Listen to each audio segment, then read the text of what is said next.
¿Cómo está? Buenas noches.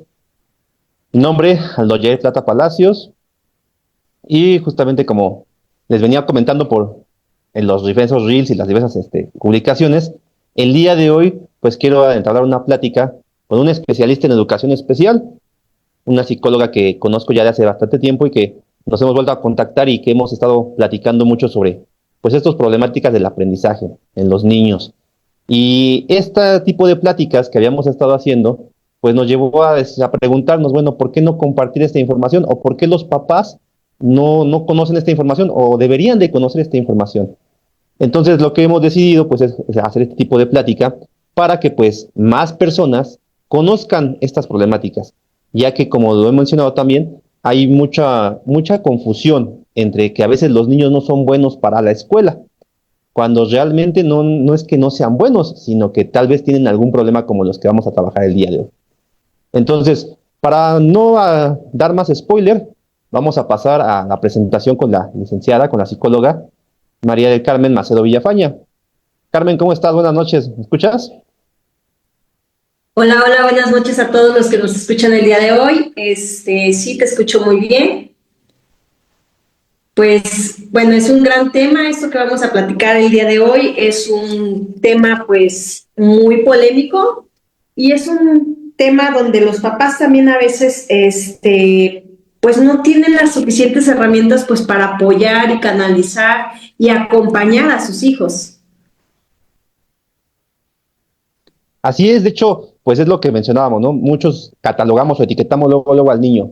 Y lo que queremos el día de hoy, pues es que pues, esta charla que vamos a tener es justamente para que tu papá, tu mamá, o si también tienes algún familiar con estas dudas de las problemáticas de aprendizaje, no sabes si realmente es un trastorno o es problema de indisciplina, porque también hemos comentado eso, ¿no? A veces se suele confundir, ¿no? Yo no sé si tiene el problema o es indisciplinado. Entonces son cositas que vamos a Exacto. estar trabajando el día de hoy. Para ello, me gustaría, Carmen, que te presentaras. ¿Quién es Carmen? ¿Quién es la psicóloga Carmen Macedo Villafaña? Te escuchamos, Carmen. Claro que sí. Bueno, como ya les dijo mi amigo y colega Aldo, mi nombre es María del Carmen Macedo Villafaña.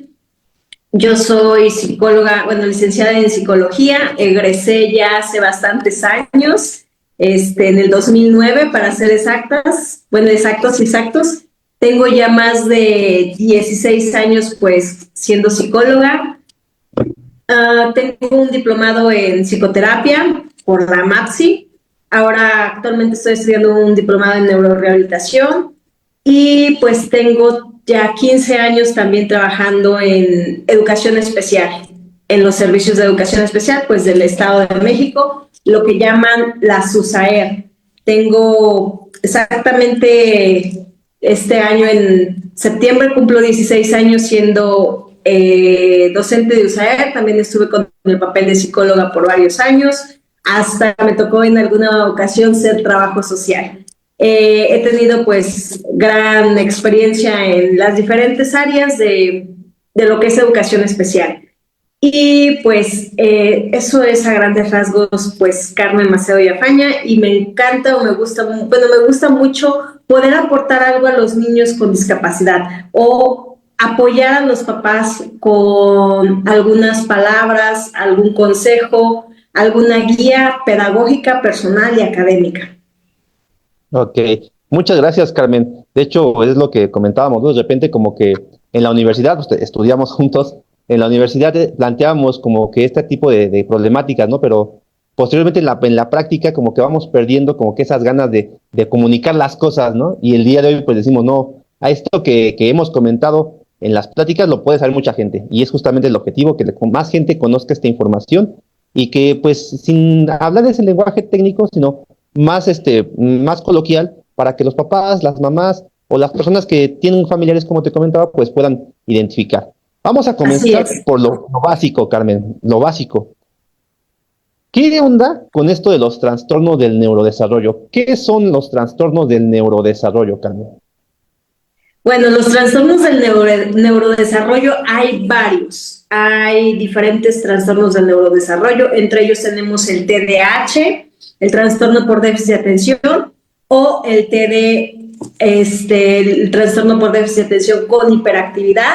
tenemos los problemas de discalculia, dislexia, tenemos también la discapacidad intelectual, tenemos el TEA, el trastorno espectro autista, que a veces es un trastorno que no se le da como la evaluación correcta, porque los maestros o los mismos padres de familia, como su hijo actúa de una manera diferente, tiene una manera diferente de percibir el mundo, entonces ellos creen que su hijo tiene algo malo, pero más sin en cambio no saben qué es lo que tiene, solo piensan que tiene algo malo, pero no se atreven a buscar ayuda, una evaluación, porque piensan que es algo malo. Entonces, hay diferentes tipos de trastorno.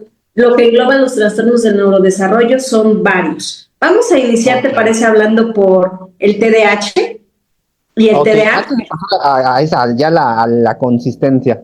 A ver, que si alguno de ustedes tiene alguna pregunta, es importante también que nos vayan enviando las preguntas para pues al final tener esta sesión. Ahorita vamos a comenzar la plática y posteriormente vamos a estar retomando algunas de las preguntas o las dudas que ustedes tengan, la gente que está conectada ahorita al Facebook Live.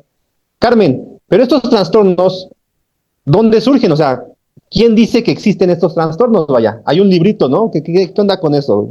¿Cómo es que yo digo esto sí es trastorno o eso no? Porque no sé si te has dado cuenta también que de repente hay muchas personas que ya cualquier conducta la quieren hacer trastorno. O sea, como que si el niño se porta mal, entonces ya es un trastorno. O le ponen nombres a los trastornos. Pero ¿quién dice qué sí es un trastorno y qué no es un trastorno, Carmen?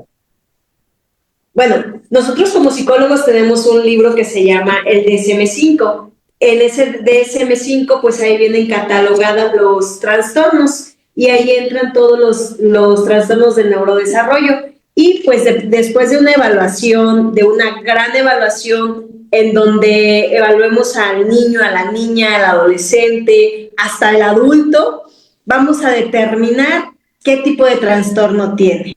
Por ejemplo, podemos tener a una persona que tiene dificultad para resolver ecuaciones o sumas y restas, un nivel básico de operaciones básicas, y sabe leer y escribir, tiene pues una correcta escritura en un nivel pues ok, pero se le dificulta mucho las sumas, las restas y las operaciones básicas.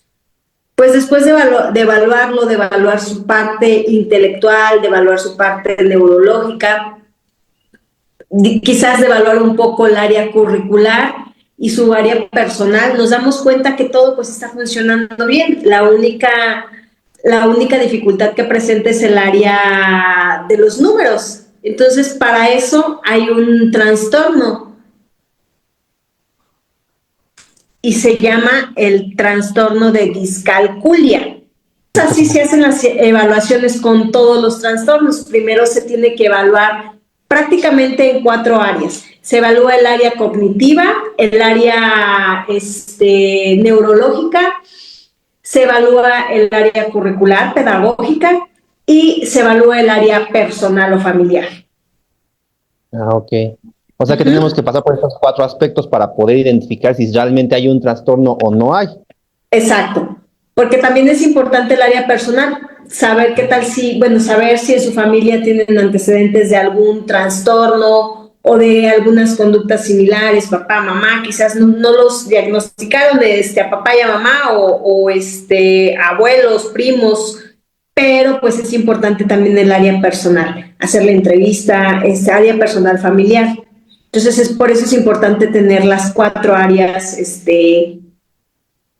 recabadas para poder dar un diagnóstico con más precisión. Ok, entonces todo este estudio, pues no cualquiera lo puede llevar a cabo. Se hace colaborativamente. Si tú cuentas con yo por ejemplo, yo tengo la experiencia que he sido bastantes años maestra de apoyo ya en la psicopedagogía, entonces yo puedo evaluar el área curricular pedagógica, pero en dado caso que no tenga un psicólogo que no tenga la experiencia en el área pedagógica, podría recurrir a un pedagogo para que evalúe esa área. O si hablamos de algún alumno que también tiene limitado su lenguaje, podemos recurrir a un especialista de comunicación. Y ahí es en donde también tendremos que trabajar el área transdisciplinar. Es Pero común que, es común que los primeros que se dan cuenta a veces como que son los maestros, ¿no?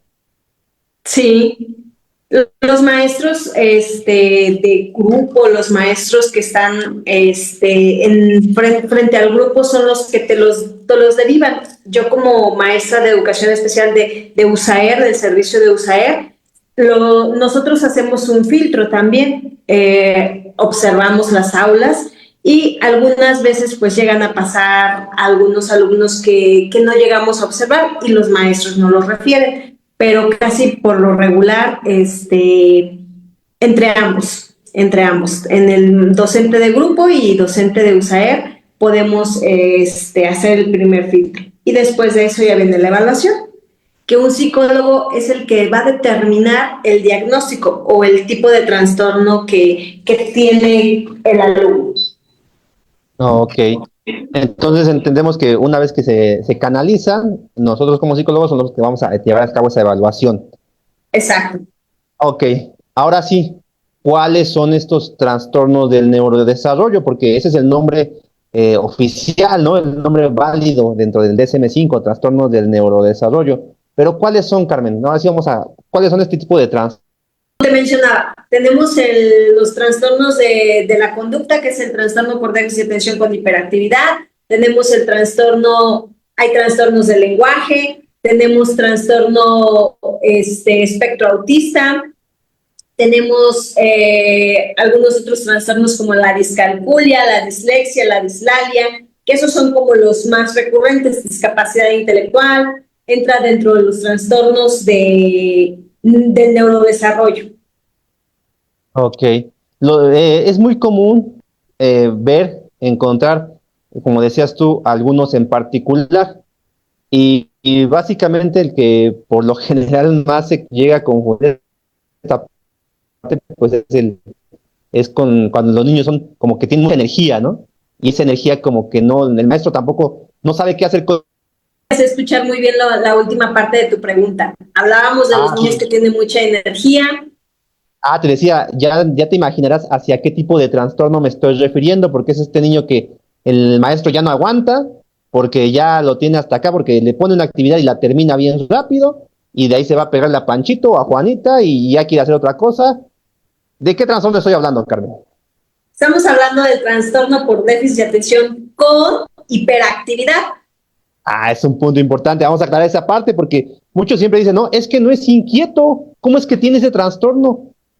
Ahí, y que es que hay una clasificación, Carmen, ¿cierto?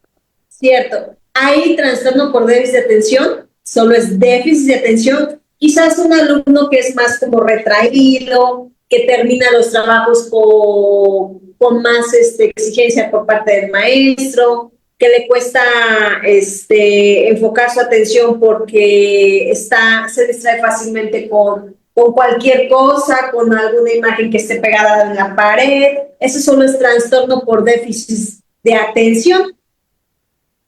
Okay. Y tenemos el trastorno por déficit de atención con hiperactividad, que esos son los que siempre tienen mucha energía, que son un torbellino en clases, que terminan los trabajos rápidamente y pues se levantan a preguntarle algo a Juanito, a Pedrito, a Panchito, y están en constante movimiento. Parece que nunca se les acabara la batería.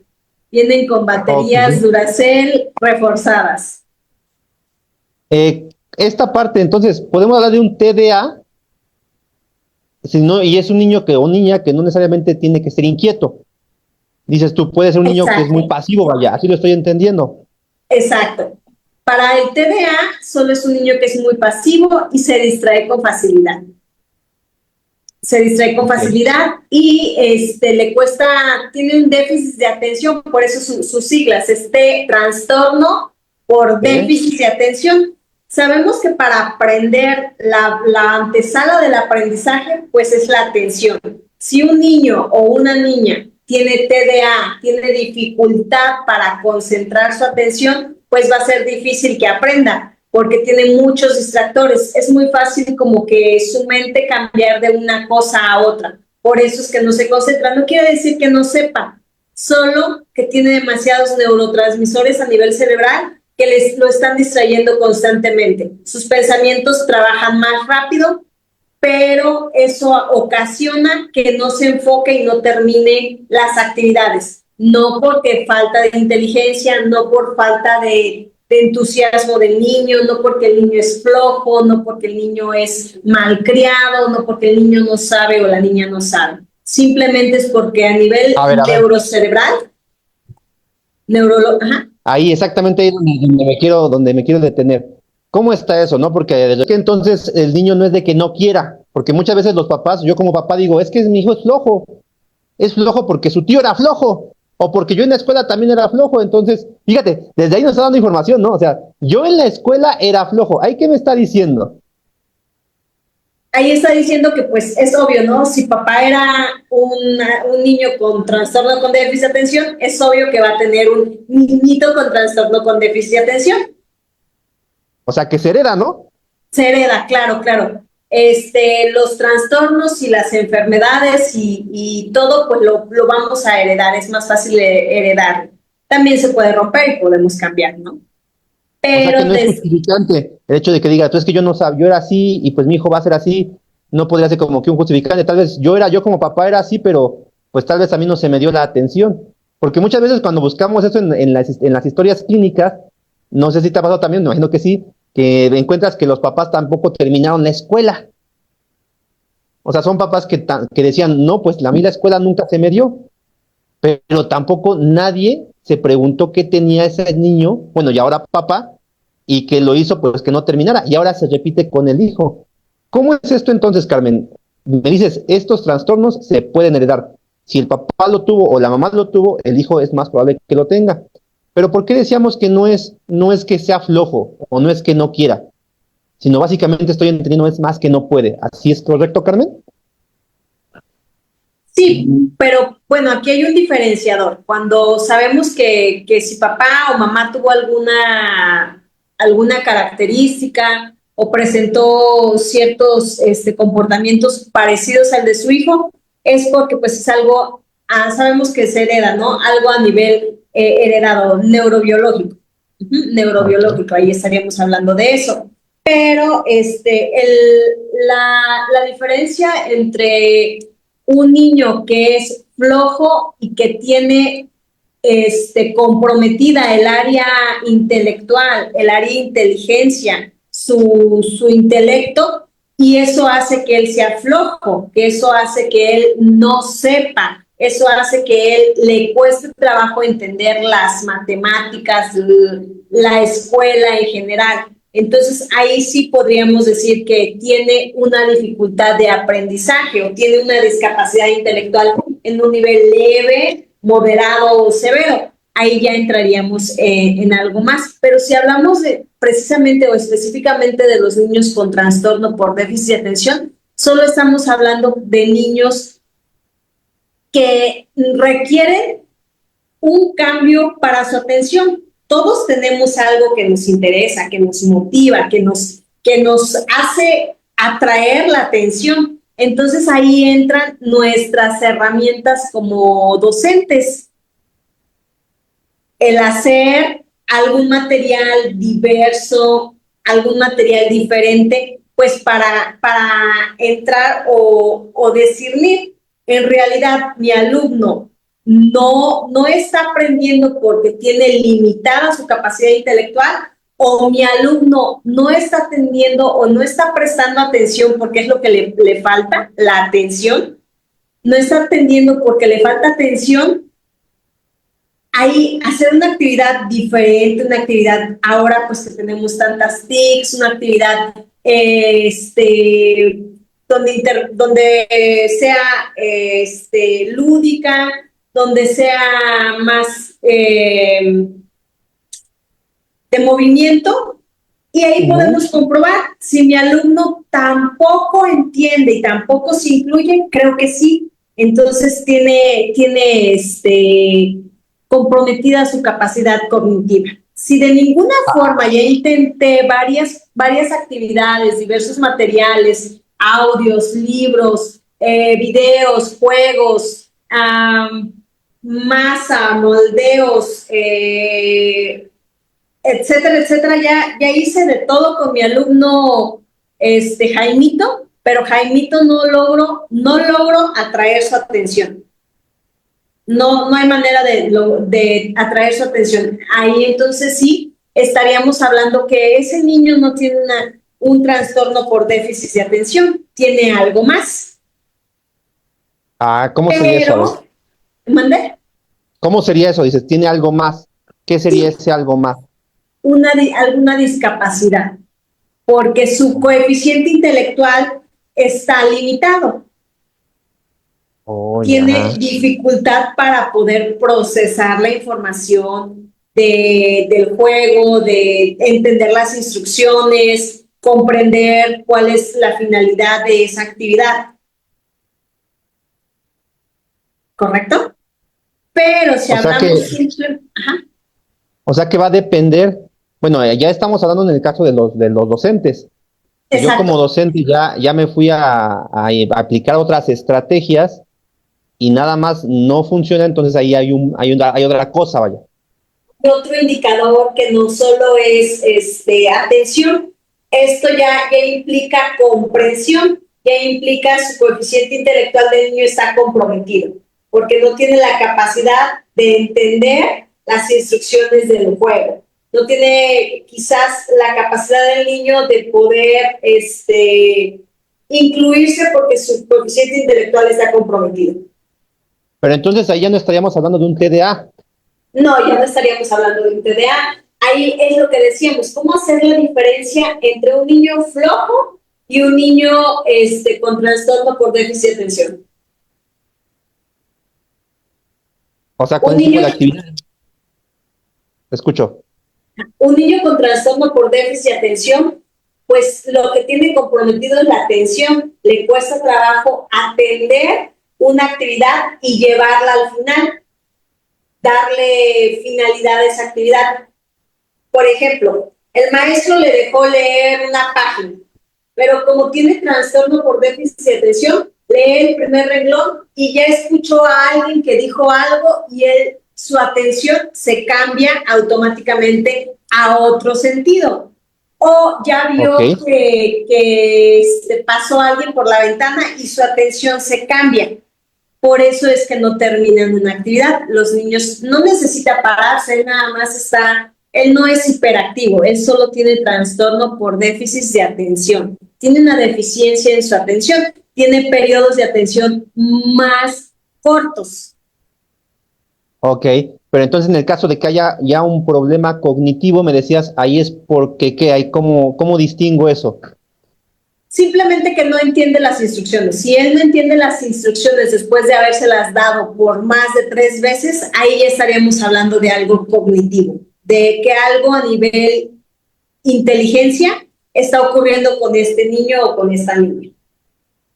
Ok, pero ya le dimos varias veces, varias instrucciones, vaya, y no las sigue. Ya se la dimos por más de 3 ocasiones y no hay manera que el niño o la niña logre entender que vamos a dividir el círculo en 8 partes iguales. Ok. Y es un círculo, pues, tangible. Ajá. Entonces, ahí ya estaríamos diferenciando. Ya no es un TDA. Ok. Ya estaríamos comprometiendo, dices, la parte cognitiva, ya tendríamos que hablar de cuestiones de inteligencia. Sí, de instrucciones, de comprensión. Ese es en el caso del TDA, Carmen, pero hay otro trastorno también que es muy común encontrar en las escuelas y que también se debe confundir mucho, ¿no? Que es el TEA. ¿Qué onda con este, Carmen? El trastorno espectro autista. Exacto. ¿Sí? El trastorno espectro autista se trata de los niños que luego dicen, es que no socializa, es rarito. Es el rarito, no habla, no me hace contacto visual, por más de que lo invito, se aleja, no se incluye, es el excluido, es el X, es el que no se junta con los demás. esos nombres quizás podrían llamar a un niño con TEA. En el trastorno espectro autista, como la discapacidad intelectual, se maneja o se mide por niveles. Ok. Hay el nivel 1, que es un niño con trastorno espectro autista. No necesariamente está comprometida su nivel cognitivo, su inteligencia. Al contrario, son niños muy inteligentes, pero tienen ciertas áreas de predominancia en donde ellos tienen mayor conocimiento o mayor facilidad para desenvolverse. Hay muchos niños que pueden tener memoria fotográfica, pueden tener una memoria excelente para aprender ciertas áreas o ciertos rambos, ciencias, historia, geografía, canciones, idiomas, etcétera. Bueno, a mí me pasó una vez y hay un video también en YouTube que habla de un niño que le encantan los dinosaurios. Ajá. O sea, se especializa en los dinosaurios, sabe decir todos los dinosaurios, pero tiene esta dificultad justamente para socializar. Sí. Entonces, ¿cuál sería así como que una característica así bien marcada para que digas, este es un espectro autista? No todos van a cumplir con las mismas características. Aquí es algo pues que no se puede como medir como una receta de cocina, porque el trastorno espectro autista es una forma diferente de cómo una persona puede mirar o entender al mundo. Ellos tienen muy limitadas sus expresiones emocionales. Ellos no saben expresar si un día se sienten tristes, solo se sienten tristes, pero no pueden decirte, me siento triste porque mi mamá no me mandó lunch cuando yo me vi, bueno, o sea, para la escuela. Ellos no saben expresar eso. Tienen muy comprometidas sus emociones, los Sí. niños con autismo. También no es tan fácil como socializar porque ellos no se van a reír como nosotros, así de que decimos una broma y la entendemos. Ellos no entienden bromas a un nivel chistoso como los normales. Es como el sentido Ellos, figurado, ¿no? Como eso de que el doble ese sentido, sentido figurado no lo no, tienen tan incluido en su ser.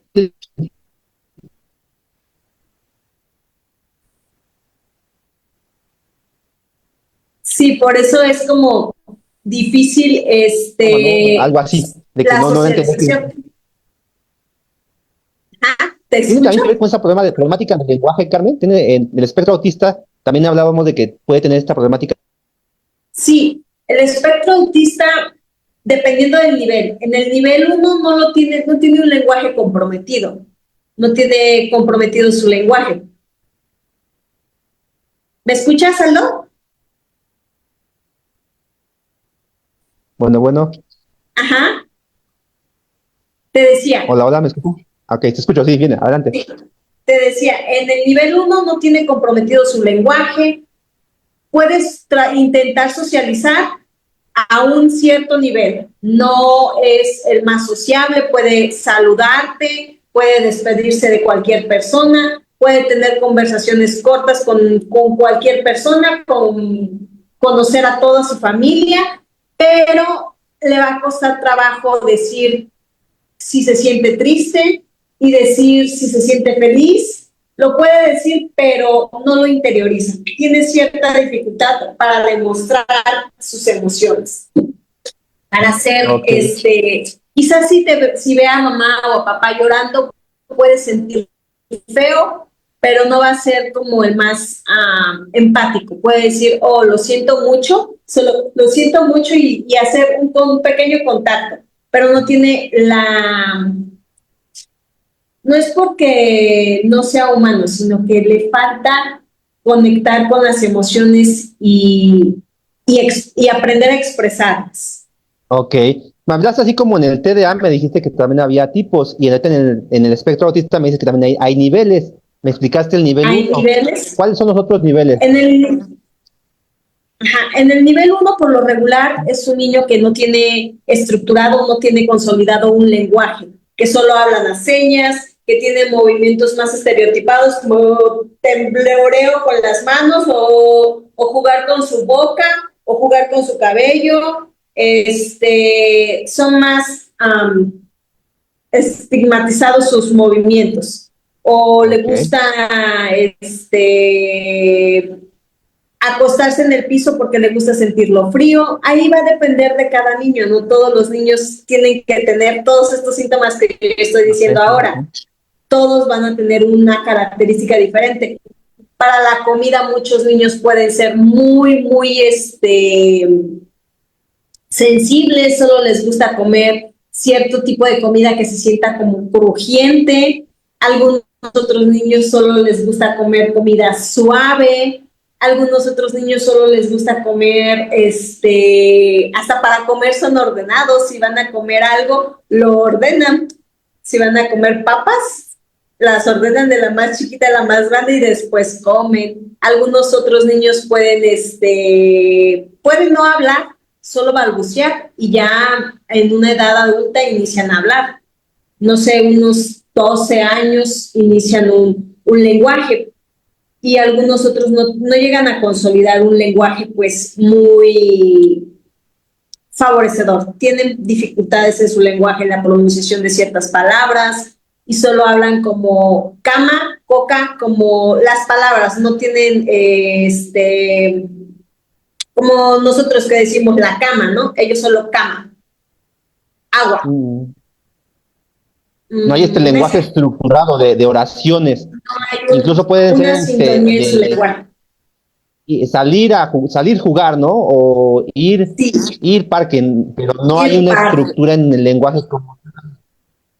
No hay esa sintaxis como tal en su lenguaje, exacto. Sus emociones igual son limitadas, algunos otros van a tener como mucha rigidez como para poder observar o mirarte a los ojos. Cuando hablamos en el nivel uno tienen esa como dificultad para poder observar directamente a los ojos, no. Y si te observan directamente a los ojos es como si hubiera un túnel, no sé, algo, y solo estuvieran viéndote, pero están viendo ellos hacia otro punto, no sé cómo explicarlo. O sea, como perdidos en el horizonte, ¿no? Y Como que te están viendo, pero no te ven.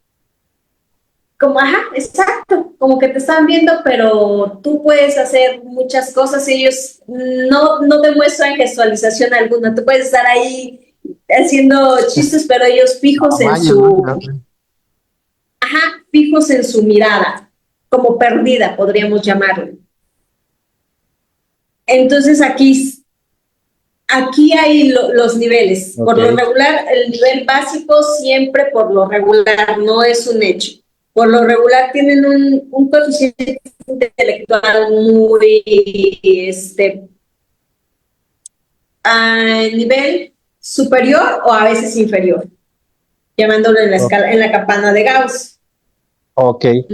Bueno, y como ya me hablaste de las características de los trastornos, me hablaste también de las diferencias cuando hay un problema cognitivo y que no necesariamente puede ser un trastorno de TDA o TEA, pero como padre de familia, Carmen, ¿cómo bueno, ya me dijiste ahorita cómo detectar las características, pero yo, padre de familia, ¿qué puedo hacer si me doy cuenta que tengo un hijo, o ahorita que me estaban escuchando, que están varios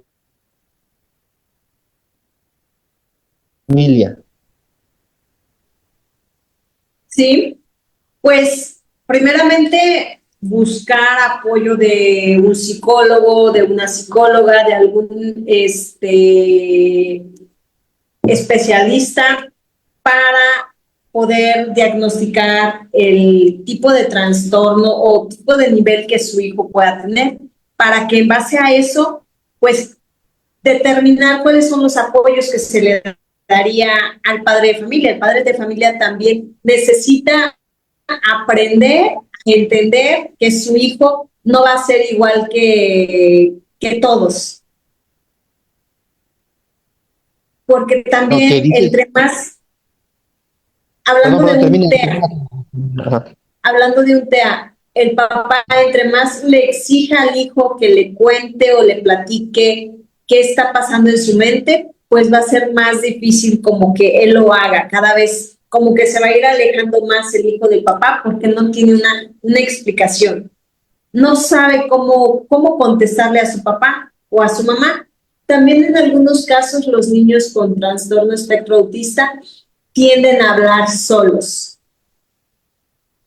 Ok. Ujú. En- Aquí puede ser entre el nivel 1 y el nivel 2, más que nada. Entonces me Y a estás diciendo que veces los papás, perdón, me estás diciendo que los papás en su afán de que su hijo haga las cosas, puede que estar sea resultando normal. todo lo contrario porque el niño pues no va a responder tal vez como ellos respondieron o como vieron que el sobrino o el vecino responde. ¿A eso Ajá. te refieres?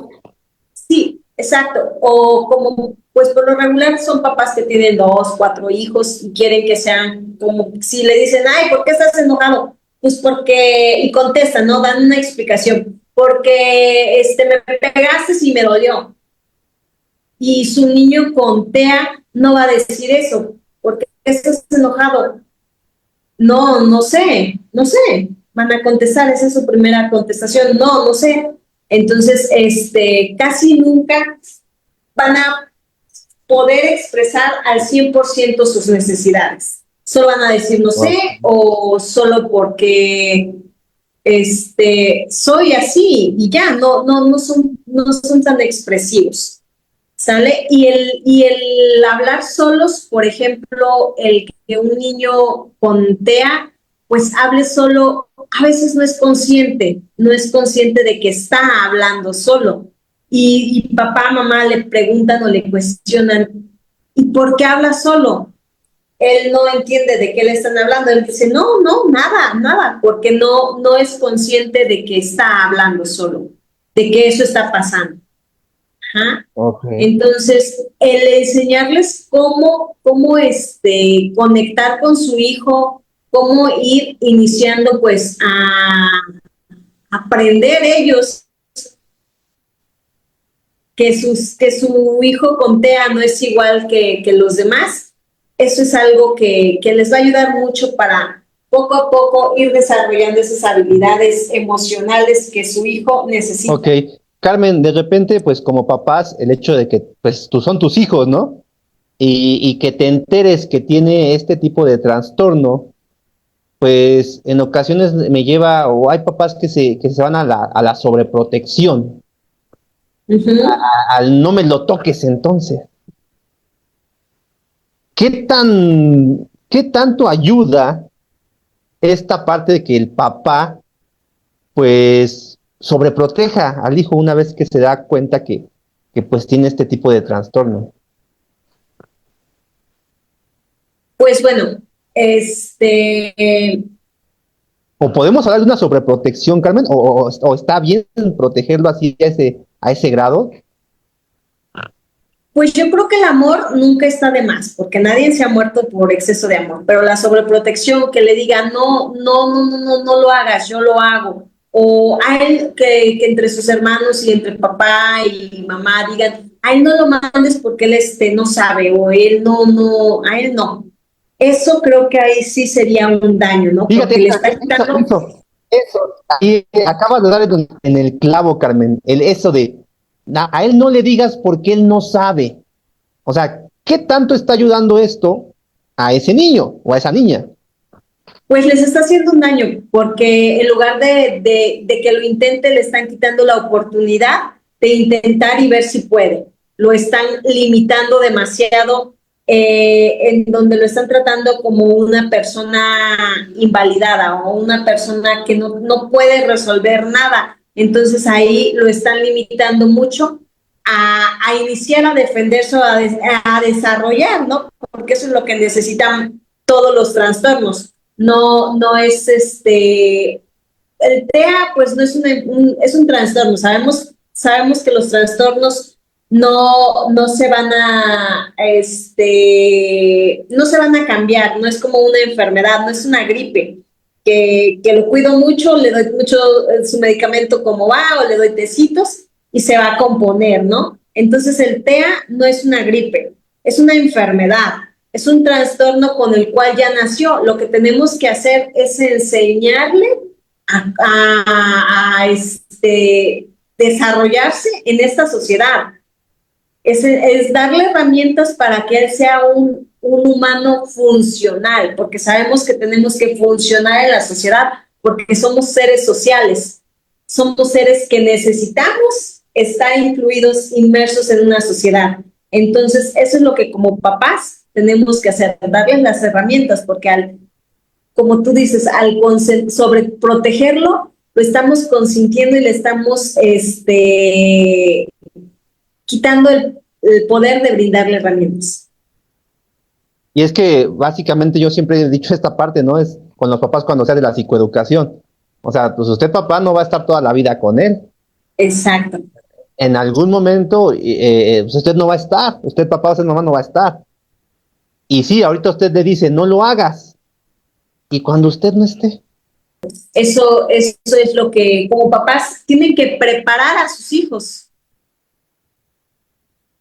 ayudarlos a darles las herramientas que necesitan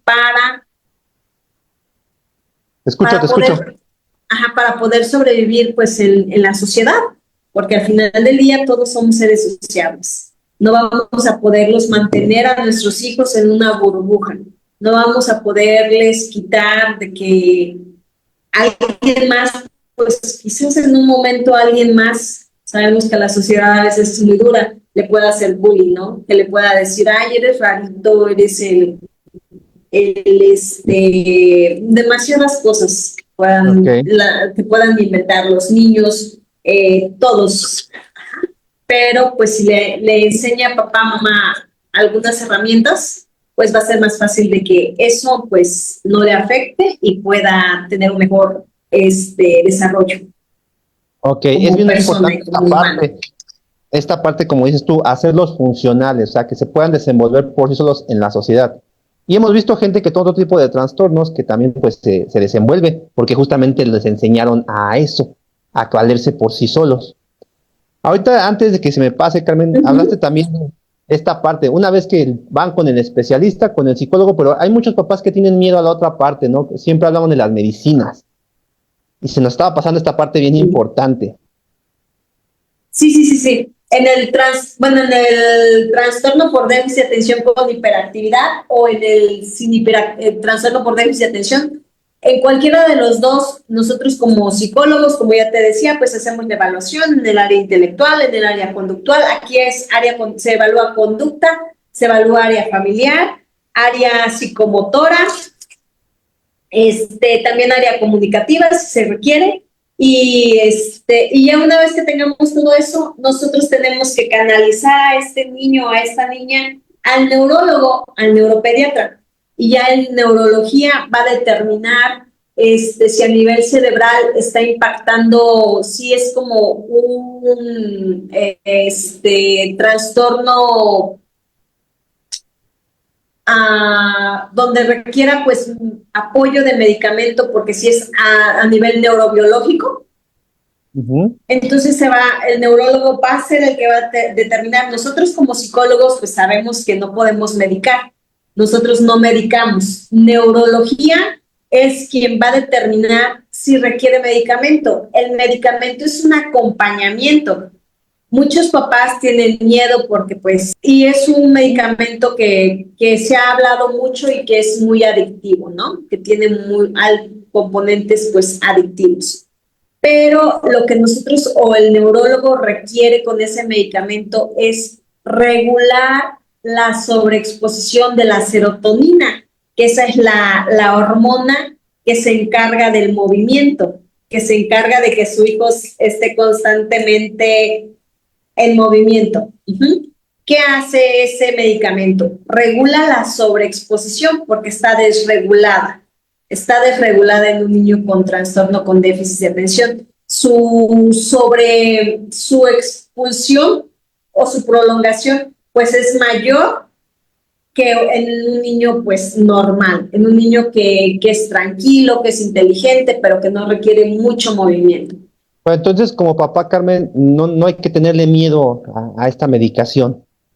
No, siempre y cuando se tome en las dosis que el neurólogo le recomienda y lleve un acompañamiento muy oportuno conductual, porque recordemos que todo es, también es a nivel conductual, es a nivel de conductas, por eso se hace una evaluación conductual, en donde el niño, pues, si a la papá mamá se le hace un cuestionario en donde se le pregunta, su hijo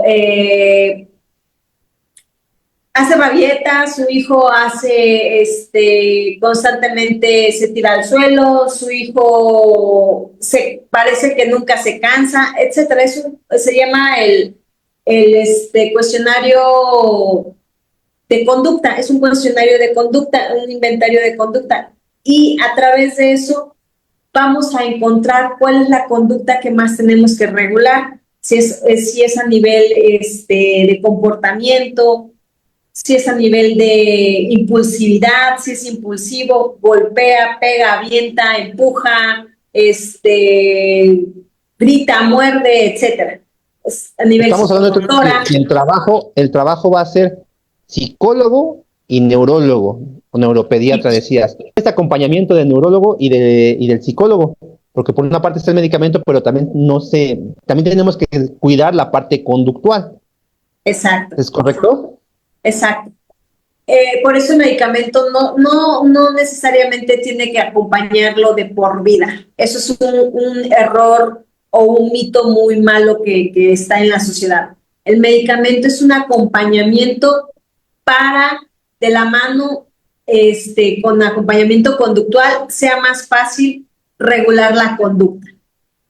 Una Ok. vez que veamos ese cambio en su impulsividad, por ejemplo, hay niños que son muy impulsivos, que tienden a pegar, que tienden a jalar o a molestar a los compañeros impulsivamente. Una vez que intervengamos con el medicamento y con ciertos horarios y con ciertas modificación de conductas para su impulsividad, el medicamento a veces puede durar un año, todo va a depender del compromiso de los padres de familia, principalmente de los padres de familia, porque aquí el niño pues corresponde la crianza al 100% del padre de familia. Estamos No es hablando de que como con los adultos. cuando hablamos de la parte conductual, no estás hablando de hábitos, el desarrollo Exacto. de hábitos. ¿Por Desarrollo qué de es tan hábitos. importante los hábitos? En los niños con trastorno por déficit con hiperactividad es muy importante sus hábitos, desde el sueño, desde las actividades, desde la hora que tengan para hacer tareas. Es muy, muy importante porque eso es la base para la regulación de sus conductas y para que poco a poco, en un año, 2 años, 3 años, un máximo de 5, pues terminen por abandonar el medicamento. Y te digo, esto sí le va a corresponder más a la figura del papá, en cuanto Aquí hablamos se de ese comprometa. compromiso como padres, ¿no? Uh-huh. Porque, bueno, no sé si te ha pasado a ti, de repente como que buscan también papás, pues buscan el apoyo, ya se les hace la evaluación, se les hace la referencia, pero deciden no hacer nada. O sea, Sí, o dicen, no, pues es que yo por eso se lo traje a usted, para que usted prácticamente como si fuera una máquina que aquí se la dejo, y ahora que se la dejo, pues usted ajustele y me la entrega ya bien afinada, pero sí, no sí, funciona así. exacto. O muchos papás solo vienen por la evaluación porque la escuela los manda y es como un requisito que la escuela les pidió. Si no trae su evaluación de un psicólogo que me diga que tiene su hijo, pues su hijo ya no va a poder venir a la escuela, ¿no? Entonces nosotros hacemos la evaluación, pero ya después tú le entregas su informe y le das las recomendaciones en donde le recomiendas pues tener un plan conductual en donde tú ya te detectaste que su principal problema es la impulsividad. Pero pues ya los papás, después de que tú les das su informe y sus sugerencias, pues ya no vienen, ya se dan de alta, se dan de alta y ya no regresan.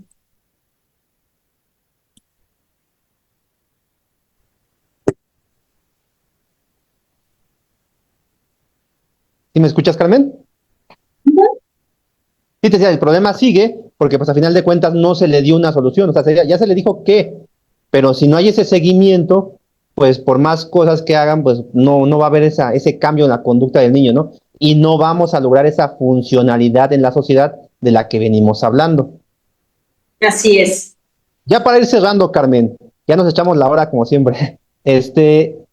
Ya hablamos de los papás, ya dijimos qué son, ya diste algunas características, ya me hablaste de dónde se pueden originar, dónde los encontramos en el DSM-5, pero una parte importante, como docentes, porque pues estos niños van a la escuela, Exacto, sí. o sea, sí, con la familia, ya dijimos, pero como docente, ¿qué puedo hacer si tengo un niño con esta, además de canalizarlo? Sí, ya me mencionaste que se hace la evaluación y se canaliza, pero yo como docente, ¿qué tendría que entender, Carmen? Bueno, pues aquí sería algo complicado, ¿no? Porque todos los docentes pues tenemos una personalidad, tienen ellos una profesión y un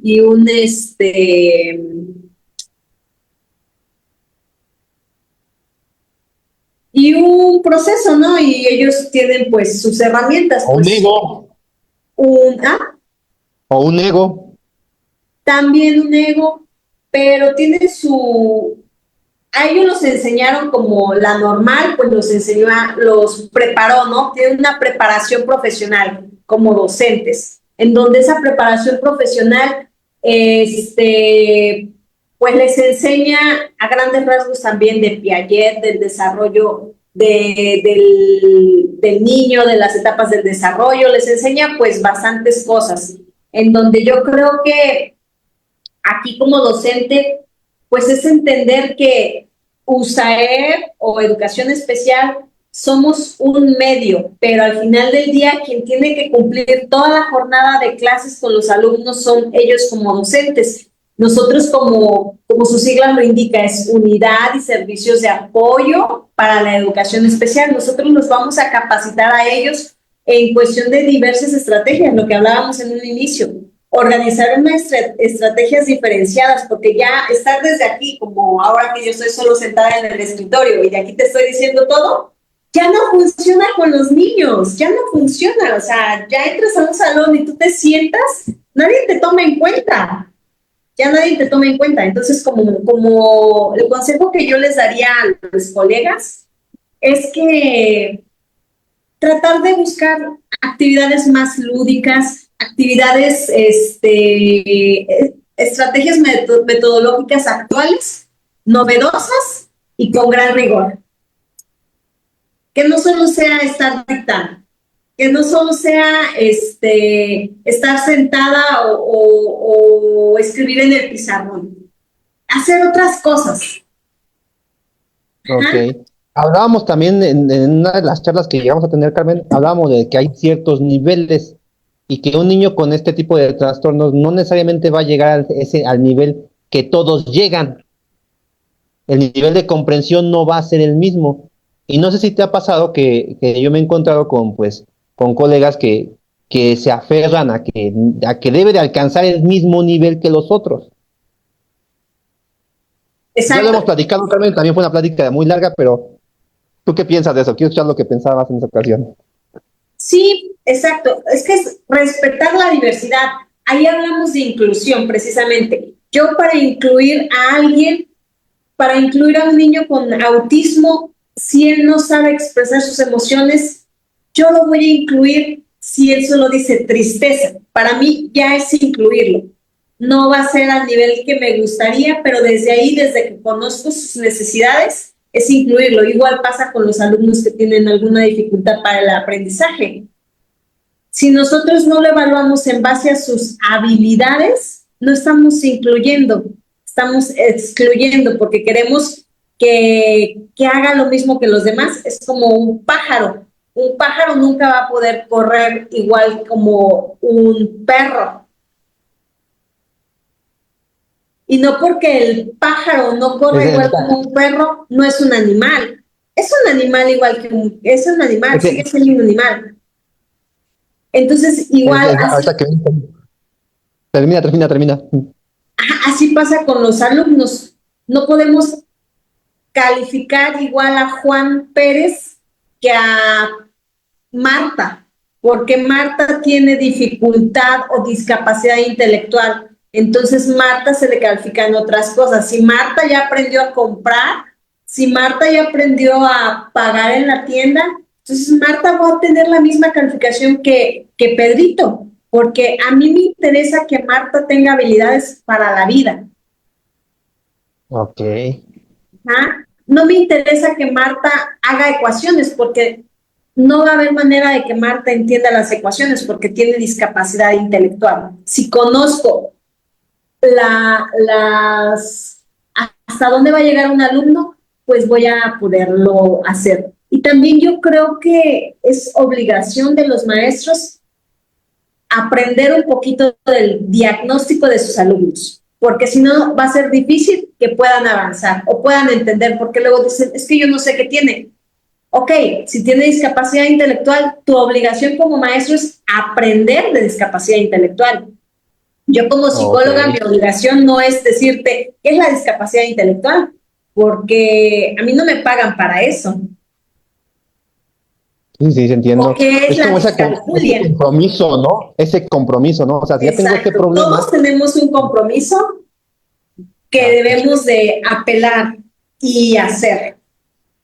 Desde ahí eso es algo que, y me ha pasado que podemos dar pláticas informativas en donde se les comparte la discapacidad intelectual y al próximo ciclo escolar ya se les volvió a olvidar. te decía en esa comprensión, ¿no? Esa comprensión y compromiso como cada docente debería de tener. Ese ya, pero ya es tarea de cada quien. Y podríamos empezar ahorita, pues, a irnos a la parte de las estrategias, ¿no? Que comentábamos en esa plática también, cuando hablábamos de cómo poder ayudar a estos niños. Sí, Carmen, para terminar, para terminar, ¿tú qué le dirías? ¿Qué le dirías a estos padres de familia, a esta madre, este padre de familia, o a este conocido que pues tiene un hijo con estas características? ¿Cuál sería tu forma de apoyar, tu manera de decirle, pues hay solución? pues yo creo que mi consejo sería, ahorita hay demasiada información también en, si no tienen la capacidad económica para poder acudir con un especialista, hay mucha información en internet y pues tratar de buscar las características y preguntar en internet y tratar de apoyar siempre a su hijo y de que siempre pues pueda continuar en la escuela y de que nunca lo saque de la escuela por más de que no tenga las habilidades. El socializar en una escuela creo que es algo muy, muy fundamental para todos. Para todos. Yo sí les invito a que si tienen la posibilidad, acudan con un especialista, que tengan un diagnóstico para que mínimo sepan y conozcan cuáles son las sugerencias a trabajar. Y si no tienen la capacidad para poder acudir a un especialista, mi sugerencia es, pues, desde su posibilidad, investigar y brindarle el apoyo que en su medida pueda. Y sobre todo esta parte, ¿no? Creo que es importante agregar, o sea, no perder de vista que el objetivo es hacer a una persona funcional en la sociedad. Creo que esa es la parte con la que yo me quedo, ¿no? O sea, sí Sí, tiene un problema, sí hay que buscar alternativas para tratar diferente, pero no diferente no en el sentido de la sobreprotección, sino diferente en el sentido de hacerlo que se valga por sí solo o que la chica se valga por sí sola. exacto. Sí, Carmen, pues podríamos seguirnos aquí más tiempo, mucho tiempo a seguir hablando sobre los trastornos, que es para mí muy interesante y cada que hablamos pues me lleno de muchas cosas y de más dudas. Pero pues ya es tiempo de dar por terminada esa sesión. Carmen, si las personas que están aquí escuchando el live o que van a ver esta grabación quisieran ponerse en contacto contigo, ¿cómo te encuentran, Carmen? estoy en Facebook como Mac Macedo Ujú. y en Instagram como Psicología con Carmen, en mis redes sociales. Ahí estoy ya de nuevo. ¿Ya me escuchas? Ok, sí, ya. Muchas gracias, Carmen. Gracias por este tiempo. Yo sé que tienes otras actividades que hacer, pero pues gracias por habernos dado esta hora para pues, poder platicar sobre los trastornos del neurodesarrollo. Y pues espero que esta sea el inicio de muchas otras pláticas, porque estos Sí, temas dan claro. para hablar mucho más, mucho más, mucho más. Y sobre todo, pues también podemos hablar incluso de los instrumentos que se utilizan para evaluar este tipo de trastornos, que no sería básicamente como para los papás, pero pues sí podríamos dirigirnos también a los colegas psicólogos, ¿no? ¿Qué tipo de instrumentos son los que estás utilizando para evaluar? Porque no nada más es como que ojo de buen cubero, ¿no? No, Hay no, una no. serie de instrumentos. Así rápidamente, Carmen, ¿cierto o no? Sí, hay una serie de instrumentos y todos pues están estandarizados para la población mexicana. Ok, ¿Mm? entonces no es así como que me parece que es esto, no. Hay varias cosas que todavía podemos seguir abordando. Carmen, Así pues es. para mí fue un gusto haber estado contigo en esta charla. Espero te haya sentido pues en confianza, te haya agradado. Y pues como te comento, que esta sea el inicio de muchas otras pláticas más. Pues muchas gracias, Aldo, por hacer esto. Y sí, claro, yo encantada y de seguir haciendo más pláticas contigo. Y pues sí, me sentí muy en confianza. Al principio sí frustro, pero me encantó, realmente. Pero somos... Ok, Carmen, pues muchas gracias por haberte conectado. Seguimos en comunicación, Carmen, ¿sale? Un abrazo hasta allá, Gracias. Tapan de la Sal, gracias. Cuídate. Buenas noches, bye. Bye, igual.